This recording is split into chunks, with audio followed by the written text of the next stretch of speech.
تو عمر بن خطاب کہتے ہیں کہ میں بہت شراب پیتا تھا، اتنا کہ شاید ہی عرب میں کوئی اتنی شراب پیتا ہو۔ ایک دن میں نیچے گیا ہوں شراب پینے، بازار میں، پب میں، شراب خانے میں، تو وہ چھٹی پہ بند تھا۔ کعبے کے سامنے نبی اسلام نماز پڑھے اور حضرت عمر لحاف کے پیچھے آئے کھڑے ہو،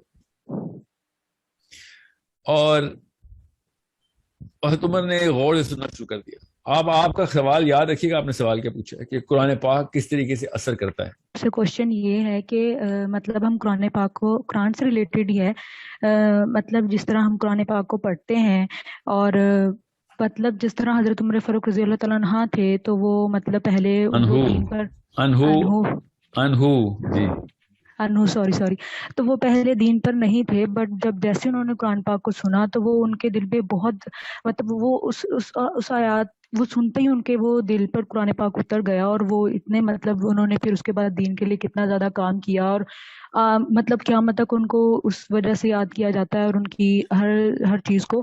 تو ہم لوگ جس طرح قرآن پاک کو پڑھ رہے ہیں، سمجھ بھی رہے ہیں، اور مطلب جس طرح میں اگر قرآن پاک کو پڑھ رہی ہوں تو میں ریئلائز کر رہی ہوں کہ میرے دل پر اس طرح قرآن پاک کیوں نہیں اتر رہا، جس طرح صحابہ تھے وہ سنتے تھے تو وہ ان کے دل پر اتر جاتا تھا، تو میرے دل پہ اس طرح کیوں نہیں اتر رہا، حالانکہ میں قرآن پاک کی تفسیر بھی پڑھ رہی ہوں اور سب کچھ بھی، تو مجھے قرآن پاک سے اس طرح محبت کیوں نہیں ہو رہی، یا مجھے وہ کیوں نہیں میرے دل پر اتر رہا، اور میں اگر عمل نہیں کرنا۔ جی سوری، ٹھیک جی میں آپ کو ایک بات بتاتا ہوں، آپ نے سیرہ پڑھ لی ہے پوری؟ نہیں سر، میں ابھی انشاءاللہ اسٹارٹ کروں گی، ابھی میں نے آپ کی ویڈیو سن کر ابھی میں نے کوشش کی ہے کہ میں آہستہ آہستہ۔ پھر تو کوئی مسئلے کا حل یہاں پہ ہی ہے۔ سیرہ جس نے تفصیل سے کئی اینگل سے، شمائل جس نے کئی اینگل سے نہیں پڑھی، جی تو وہ قرآن پاک میں نے کئی 100 دفعہ کہا ہے نا، قرآن سے پہلے سیرہ، قرآن بعد میں، سیرہ پہلے، کیونکہ سیرہ آپ کے دل کے اندر، آپ کے تخیل کے اندر، آپ کی امیجنیشن کے اندر وہ عرب کی مٹی کی خوشبو لے کے آتی ہے کہ اس وقت ماحول تھا کیا، معاملات تھے کیا۔ حضرت عمر بن خطاب رضی اللہ عنہ کا میں آپ کو واقعہ سنا دوں۔ یہ جو واقعہ لکھا ہوا ہے نا پاکستان کی ٹیکسٹ بکس میں، کہ انہوں نے اپنی بہن سے سورہ طٰہٰ سنی تو ان کا دل پگھل گیا، اور وہ قرآن کا ایسا اثر تھا۔ یہ واقعہ آدھا ہے، اوکے اور سمجھے اس بات کو۔ جی سر۔ حضرت عمر بن خطاب کا اسلام اصل میں پری ڈیٹرمن کیا گیا ہے کافی پہلے سے، اس واقعے سے بہت پہلے ان کو پتہ اندر اسلام داخل ہو چکا ہے کب کی، اور وہ تبھی پتہ چلے گا جب سیرہ آپ تفصیل سے پڑھیں گے۔ اور میں حضرت عمر کے اسلام لانے کی بات نہیں کر رہا ہوں، میں آپ کو قرآن پاک سمجھنے کی بات کر رہا ہوں، یاد رکھیے گا۔ اور مثال میں وہ پکڑا ہوں جو کہ آپ نے دی ہے، اور وہ مثال اتنی پرٹیننٹ ہے نا تاکہ آپ کو پتہ چلے۔ حضرت عمر بن خطاب خود کہتے ہیں، اب یہ سائیکالوجی سمجھیں، حضرت عمر بن خطاب کی نفسیات سمجھنے کی کوشش کریں، عرب کی نفسیات سمجھنے کی کوشش کریں، اس اینگل سے دیکھتے تھے وہ۔ حضرت عمر بن خطاب کہتے ہیں کہ میں بہت شراب پیتا تھا، اتنا کہ شاید ہی عرب میں کوئی اتنی شراب پیتا ہو۔ ایک دن میں نیچے گیا ہوں شراب پینے، بازار میں، پب میں، شراب خانے میں، تو وہ چھٹی پہ بند تھا۔ کہتے یہ پہلی دفعہ ہوا تھا، اس کا مطلب ابھی نشے میں نہیں تھے، کوئی شراب نہیں پی تھی، پینے گئے تھے ابھی یہ کسی وجہ سے بتا رہا ہوں، ابھی پوری طرح وہ ہوش میں تھے۔ کہتے میں نے جب یہ دیکھا کہ آج تو یہ پب بھی بند ہے تو میں کیا کروں، تو پھر میں نے کہا اچھا یار چل، اللہ کی طرف سے یہ بھی ایک واقعہ ہونا ہی تھا، تو کیوں نہ میں پھر جا کے کعبے میں جا کے تھوڑی عبادت ہی کر لیتا ہوں۔ کعبے میں بت پڑے ہیں نا، اس وقت مسلمان نہیں ہوئے ابھی، ٹھیک ہے، بہت پرانا واقعہ ہے۔ رات کا ٹائم تھا، کعبے میں کوئی بھی نہیں تھا۔ اچانک حضرت عمر بن خطاب کہتے ہیں میں نے دیکھا کہ ایک بندہ کھڑا ہوا ہے اور عبادت کر رہا ہے، یعنی کہتے رات کے وقت ایسے تو نہیں نظر آتا، تو کہتے میں نے دور سے دیکھنے کی کوشش کی کون ہے، تو تھوڑا سا قریب گیا ہوں تو ایک دم میں نے پہچان لیا کہ یہ تو محمد ہے، اور اس وقت تک کو نبی علیہ السلام کے شدید دشمن ہے۔ پھر حضرت عمر بن خطاب کی نفسیات دیکھیں، کہتے کہ میں یہ سوچنا شروع ہو گیا کہ یہ کیا پڑھتا ہے، میں نے سننا ہے یہ لوگ پاگل ہو جاتے ہیں، اس کو جادوگر کہتے ہیں، اتنا پیار کرتے ہیں، میں بھی تو سنوں یہ کیا ہے، what is he saying۔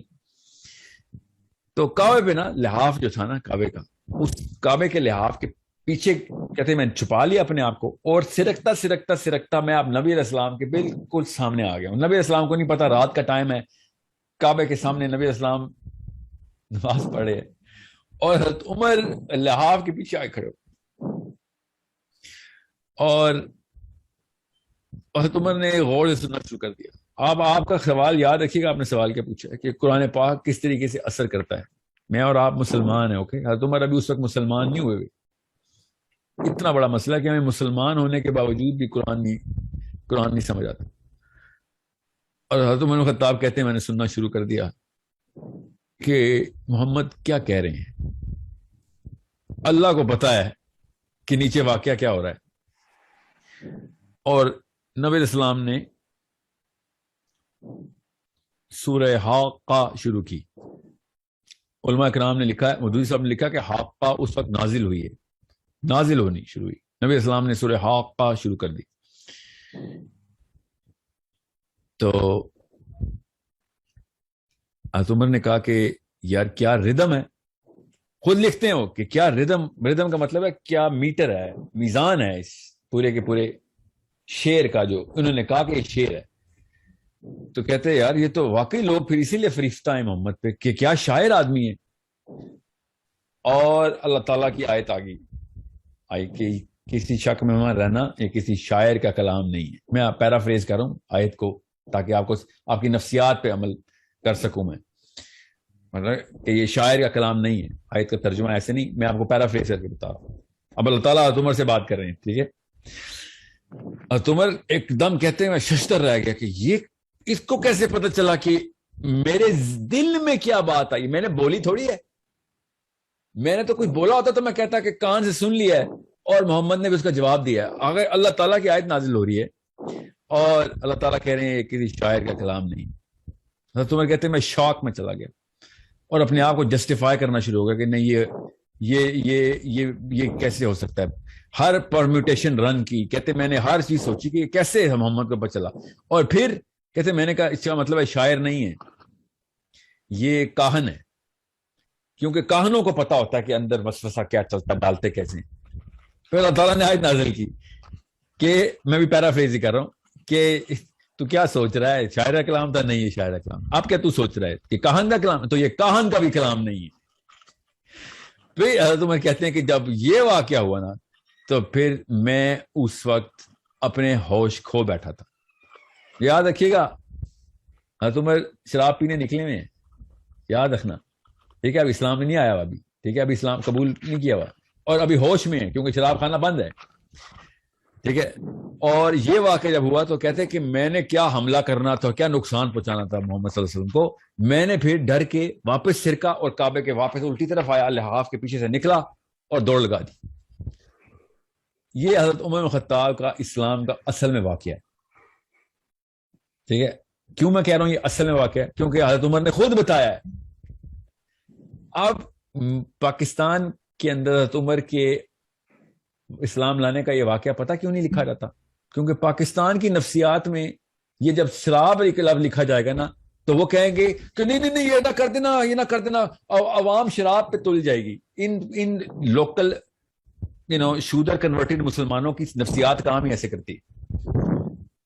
عرب کس طرح کھل کے بیان کرتا ہے اپنا ساتھ, حضرت عمر بن خطاب اپنا ہی واقعہ کھل کے بیان کر رہے ہیں اور ہم نے وہ چھپا دیا ہوا ہے.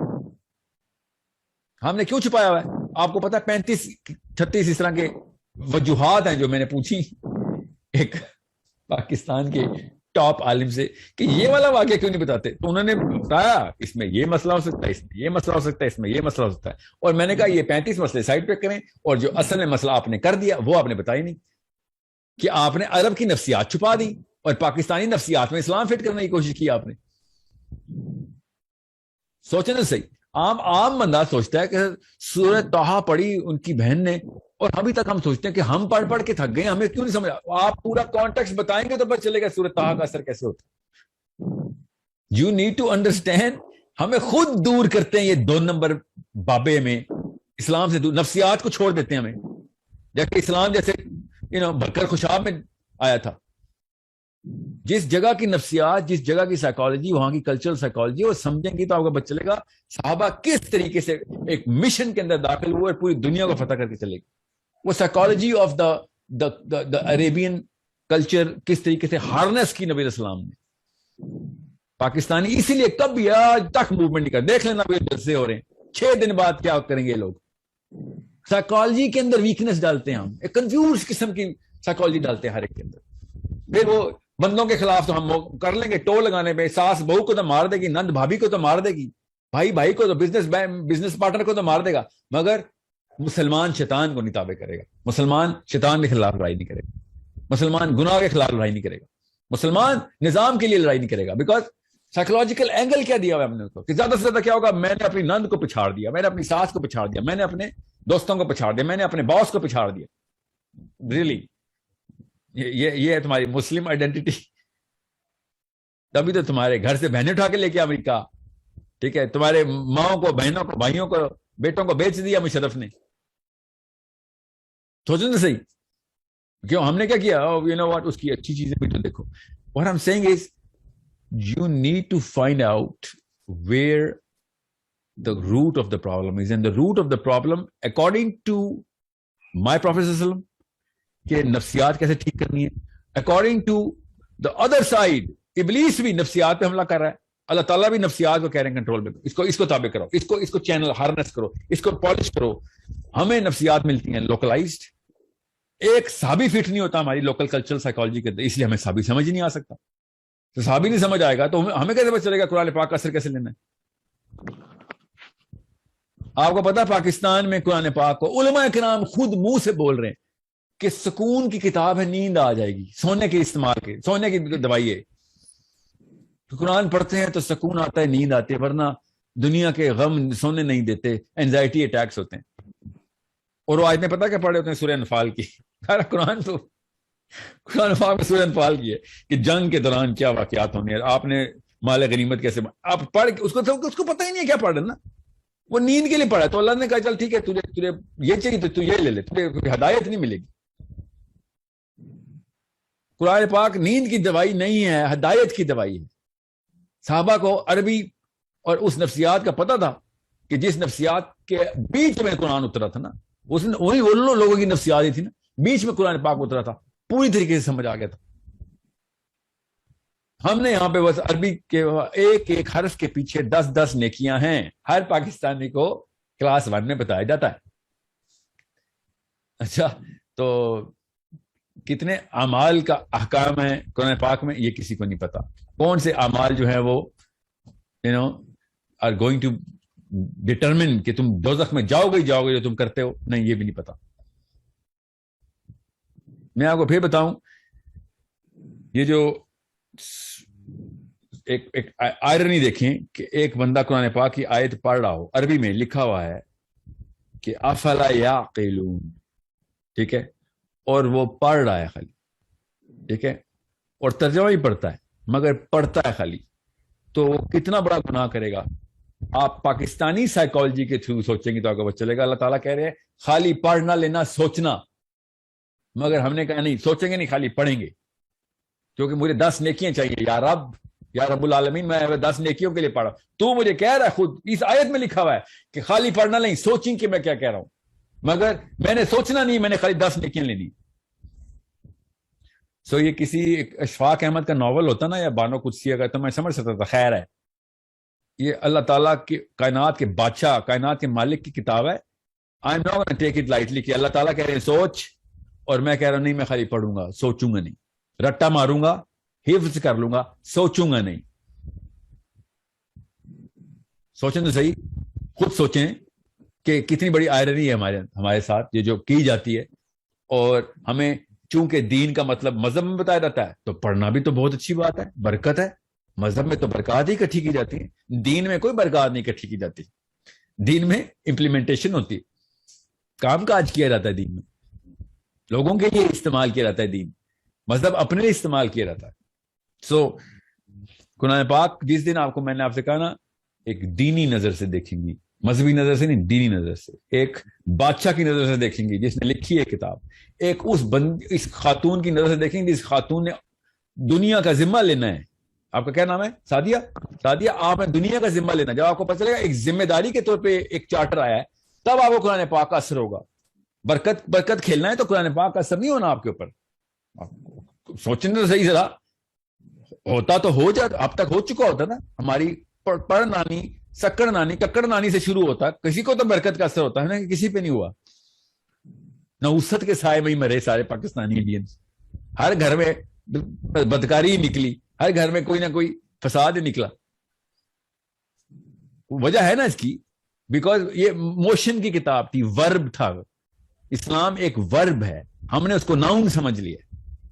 جس دن اسلام ورب پر چلے گا نا کہ یہ عمل ہے, اسلام ایک عمل کا نام ہے, عملیات ہیں یہ ساری کی ساری. قرآن پاک کی تمام تر آیتیں عمل کرواتی ہیں, چلو کام پہ لگو, فعل ہیں سارے. اسلام ایک فعل ہے, سوری میں نے عمل بولی جا رہا ہوں. اسلام ایک اسم نہیں ہے, فعل ہے. ہمیں اسلام ایک اسم کے طور پر پڑھایا جاتا ہے, تو پھر قرآن پاک کا اثر نہیں ہونا. جو حضرت عمر کو اسم نہیں نظر آیا تھا, حضرت عمر کو فعل نظر آیا تھا. آپ وہ والا واقعہ ہی پڑھ لیں, پورا پڑھ لینا جو ان کی بہن کے ساتھ ہوا ہے, تب آپ کو پتہ چلے گا کہ فعل کیسے ہے قرآن پاک. فعل مطلب فا عین لام, فعل, عمل, ورب. کس طریقے سے اپنے شوہر کو بچا رہی ہے, قرآن پاک کے نسخے سینے سے لگا رہی ہیں اور کہہ رہی ہے تو نجس ہے, ہاتھ نہ لگا قرآن پاک کو, مارنے آئے میں اپنی بہن کو. فعل یہ ہوتا ہے, عمل کر کے دکھایا بہن نے کہ جا کچھ کر دو گی, مار دے, بے شک میں نہیں یہ چھوڑنے والی. عمل کر رہی ہے کہ یہ لے گردن کاٹ, یہ تو نہیں چھوڑنے والی میں. پاکستانی آنٹی کے معاملات چیک کریں تو قرآن پاک چومتی بھی پائی جاتی ہے, اپنے سر پہ رکھا ہوتا, انہوں نے بند بھی ہونا تھا, کپڑے میں لپیٹا ہونا تھا انہوں نے, اور جان پہ بات آتی, رکھ لے قرآن رکھ لے, مار دے, میرے بچے نہ ماری, بس میرے بچے, میں بچوں کے لیے آئی ہوں دنیا میں, میرے بچے چھوڑ دے, باقی سب کچھ کر دے, میرا گلا بھی کاٹ لے بے شک. ٹھیک ہے, یہ پاکستانی آنٹی نے کرنا تھا. عمل دیکھیں, فعل دیکھیں کیا ہوتا ہے کہ دین تک قربان, میرے بچے بچ جائے بس. اسلام کیا کہتا ہے؟ اسلام کہتا ہے پوری دنیا کے بچے بچا, اس لیے قرآن آیا ہے. ہر ماں کو کہتا ہے پوری دنیا کے بچے بچانے آئی ہیں آپ, اپنے بچے نہیں بچانے آئی دنیا میں. آپ اپنے بچے بچانے ہوتے تو ابراہیم بھی بچا لیتے اپنے بچے. ابراہیم نے تو چھری پھیر دی تھی اپنے بچے پہ کہ پوری دنیا کا ذمہ لینے آئے ہیں. حسین علی اکبر کو نہ لے کے جاتے ساتھ, علی اصغر کو نہ لے کے جاتے ساتھ. اپنے بچے قربان کرنے کا نام اسلام ہے, یاد رکھیے گا کہ بھائی صحیح کے پیچھے کمپرومائز نہیں ہے. سوری, بچے جاتے جائے, جان جاتی جائے, باپ جاتا جائے, ماں جاتے جائے, صحیح غلط پہ کمپرومائز نہیں کریں گے ہم. اور میں پھر بتا دوں, جس دن یہ کانسیپٹ کلیئر ہوگا نا آپ کا, اس دن آپ کے گھر میں غزوہ بدر کھل جائے گا. وہی اجر مل جائے گا جو ابو بکر صدیق اور عثمان غنی اور علی بن ابی طالب کو ملے. ہر بندے کا اپنا اپنا ٹیسٹ ہوتا ہے. بدر ہر جگہ کھلتی ہے, اور ہر جگہ کھلتی ہے. ایوری باڈی نوز. عمل کی بات ایک دفعہ نیت مان لینا کہ قرآن ایک اسلام ایک فعل ہے, ایک ورب ہے, اسم نہیں ہے. اسم اور فعل میں فرق ہوتا ہے. اسم ہے تو پھر کریں پوجا پاٹ, ٹھیک ہے, پھر کیا ہے, پھر تو بس نام اللہ تعالیٰ کے 99 نام ہے, بس اسی کی تسبیحات کریں. آنٹیاں کیا کریں پورے پاکستان کی, ہر وزیر اعظم نے ہمارے تسبیح پکڑی ہوئی ہے. اسم سمجھا ہوا اسلام کو, اسم ہی پکڑے نا, نام لے رہے. ہر بندہ تسبیح کرے نا, بے نظیر سے عمران خان تک تسبیحیں کریں. اسلام, میں مسلمان ہوں تو تسبیح ہوگی ہاتھ میں. مسلمان ہے تو فعل ہونا چاہیے تھا آپ کے ہاتھ میں, یہ اسم کیوں آپ کے ہاتھ میں؟ تو اثر تب ہوگا سادیہ جب تک کہ اسلام ایز این ایکشن نہیں آئے گا. And you never understand, perspective الٹا نہ کر دینا. اپنے بچے بچانے کا نام اسلام نہیں ہے, سیلفش نہ ہو. دنیا کے سارے بچے